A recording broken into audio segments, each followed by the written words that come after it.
All right, I'm gonna take these two off to their new home in jail. Anybody else need anything before I go? Yeah, can somebody call an ambulance before I bleed out? Oh, right, on it. Hey, can we get some paramedics on scene? William, are you okay? Well, aside from the bullet in my side, I'm doing just well. Look, you're gonna be fine. I promise. Oh, I know I will. You can't get rid of me that easy. By the way, thanks for saving Claire. It just all happened so fast, I didn't have time to... Hey, don't think about the what-ifs. She's safe. We're all safe. But you're definitely gonna owe me for this. Oh, really? Let me guess. You want $10,000? I was thinking more along the lines of, you let me take you out to dinner. After I get discharged from the hospital, of course. Fine. I guess I can swing that. It's a date. It's a date. Hey. Hey. I just wanted to say thanks for what you did. Telling your dad the truth and all. I know it wasn't easy. It wasn't that big of a deal. Yes, it was. You saved my family's life. And mine. I guess I did, didn't I? Yeah, you did.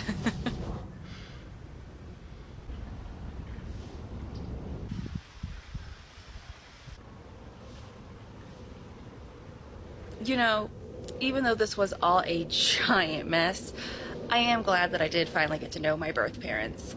Even if my biological dad is a corrupt cop who tried to kill me. Must be nice. Well, maybe it's time you get to know yours. Oh, I don't know about that. I mean, I totally blew them off the first time I met them, so I wouldn't be surprised if they don't want anything to do with me. You'll be fine. Just whatever you do, don't ask my mom if you can get an undercut. Why? It's a long story. Come on. Boss, I'm so glad you're safe. I was worried about you, man. Thanks, Mike. You're always looking out for me. By the way, is that hidden camera we attached to you still rolling? Sure is.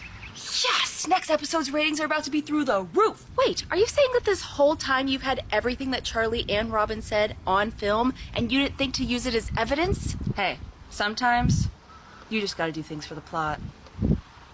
And that right there, ladies and gentlemen, concludes the crazy story of Claire family drama, which you can only watch exclusively here at The Maury Show. But before we end today's special episode, let's take a look at where everybody in our story is now. As you may have seen in the news recently, Robin Schmidt was sentenced to life in prison without the possibility of parole. Our sources tell us she's been having a hard time adjusting to her new living quarters and that she complains daily to the security officers about her wardrobe.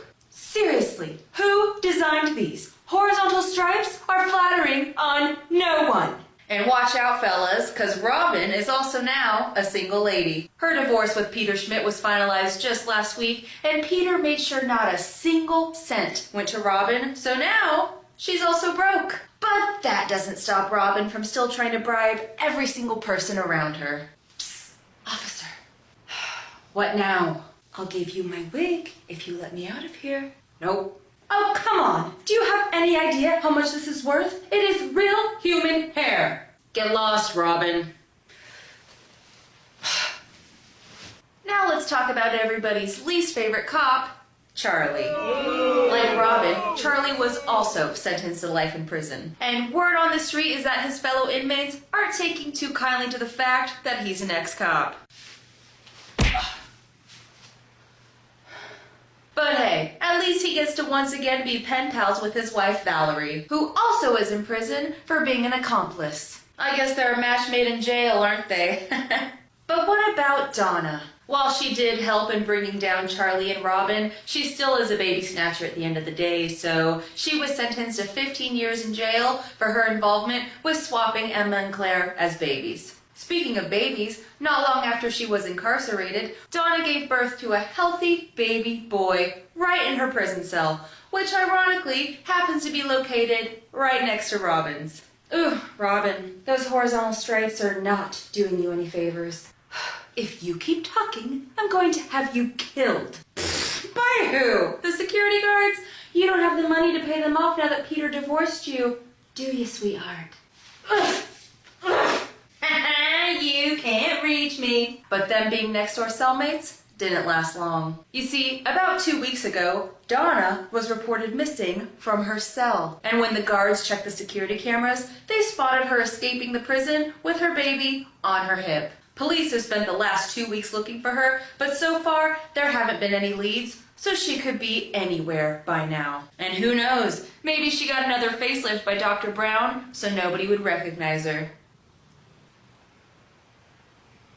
As for Eleanor, the nurse that Donna paid to swap the babies, she was instantly fired from the hospital and has also been charged for baby swapping. Meanwhile, the hospital was ordered to pay a very large settlement to Claire's parents for their negligence. Woohoo! We're rich, baby! We're rich! Speaking of Claire, she recently was the maid of honor in Melinda and William's second wedding. That's right, those crazy kids are trying it again. They got back together not long after everything went down, and now the three of them are living happily together as a family once again. As for Emma, she continues to live with her father, Peter Schmidt, but she has also started building a relationship with her biological parents, Melinda and Jerry. So wait, what do you call this again? A sponge. What on earth do you use this for? You use it to clean dishes. But why would you clean dishes when you could just have the maid do it? Emma has also become good friends with Claire, and the two of them hang out regularly. I mean, who else is she gonna bond with over being swapped at birth? Am I right? Now, as for Lucy Horn, she went on to sue the police department and also won a very nice settlement from that. She also continues to stay in Claire's life, and the two meet up regularly. Speaking of the police department, Don was promoted and now has Charlie's old job. And he got it without bribing a billionaire. However, he is working closely with Peter Schmidt to clean up the police department and cut out anybody that might have taken bribes from Robin or helped Charlie hide evidence. As for our lovable, nosy hairstylist, Peter Schmidt became an investor in their salon and business has been booming. See? This shade is way more flattering on you. Wow, you were right. The one I was using was totally washing me out. Thanks again. That's what I'm here for. But they aren't only finding success in their work life, they are both doing pretty well in their romantic life as well. So, Jerry, do you have any openings for tomorrow? Because I got a cavity that needs to be filled. Actually, I'm fully booked for tomorrow. But I am available for dinner tomorrow night. Pick me up at 7. Whoa. What did I say about getting involved with that man? You really want to date somebody who has 2 baby mamas and 7 ex-wives? I mean, I'm willing to take the risk. Besides, we don't get offered dental insurance here, and he's a dentist, so a win is a win. Whatever. Hello? Hey, it's Jacob, the firefighter. Oh, hey, Jacob. I haven't heard from you in a while. Yeah, sorry, I've been really busy. Ever since Chief Eben got fired for taking a bribe from Robin Schmidt, the fire station has been a bit chaotic. But I actually got promoted to fire chief.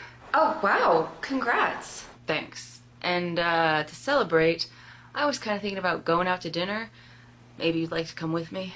Are you asking me on a date? I guess you could say that. A date? We should double date. You just can't stay out of my business, can you? I mean, it saves you the trouble of having to recap the whole thing to me later. I'll see you at 7. You'll see us at 7. But what about us here at the Maury Show? Well, I'm happy to report things have been going great. Peter Schmidt was nice enough to upgrade all of our equipment as a thank you for helping him. And he got Mike a brand new top-of-the-line camera. Right, Mike? Thanks for watching, everybody, and we'll see you next time. Well, it's nice to finally close that chapter in life. Sure is. Now we can move on to new beginnings. Yeah, and speaking of new beginnings, can I go blonde? Absolutely not. Oh, come on. Why not? Because I said no. Ugh. Are you sure you want to tell her no? Because the last time you did, it almost got all of us killed. Just saying. And I have an opening. Geez, do you ever mind your business? Nope. Come on, it's just a hair color. It'll grow back. At least it's not permanent, like that nose ring. Yeah, well, I'm a grown adult. I can do what I want. And so am I. Come on, Claire. Let's make you blonde. Yay! What? A man can't spoil his daughter? Fine. But if she asks for a piercing next, it's your fault. And the answer will be no. She's waiting until she's 18. Well, if you change your mind, I do piercings on the side, but like completely under the table. So don't tell anybody. Yeah, she's waiting until she's 18. Wow, we agree on something. Guess we don't make such a bad team after all. And it only took us finding out that our daughter is not in fact our biological daughter and almost getting killed by a billionaire to realize that. Hey, at least it made for a really good story.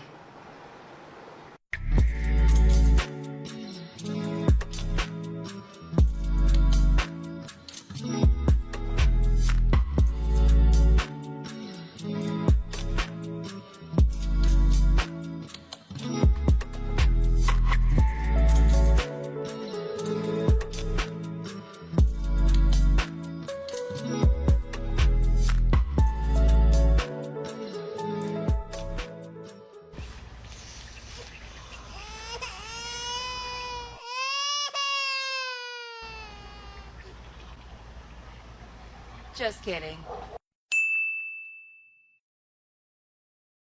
Time for a sad boy update. So guess who slipped out of his cast yet again? This little rascal. And he did it in the most dramatic way ever. So just watch. I walked into the room, so he walked over to see me, and then he flipped upside down, kicked it off, boom, there it goes. When that happened, I was like, are you kidding me? Are you kidding me? Like, I have a whole collection of cat casts at this point, which it's kind of weird that I still have these. I should throw these away. So yeah, I called the vet and I was like, guess what happened for the third time?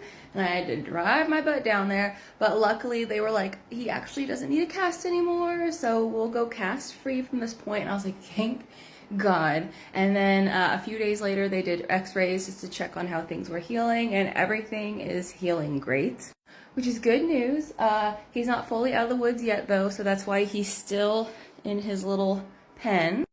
But they do want him to start using his leg more, so they told me to let him out for, you know, short periods of time, to let him kind of walk around and stuff, but to make sure that he still isn't jumping or anything crazy like that.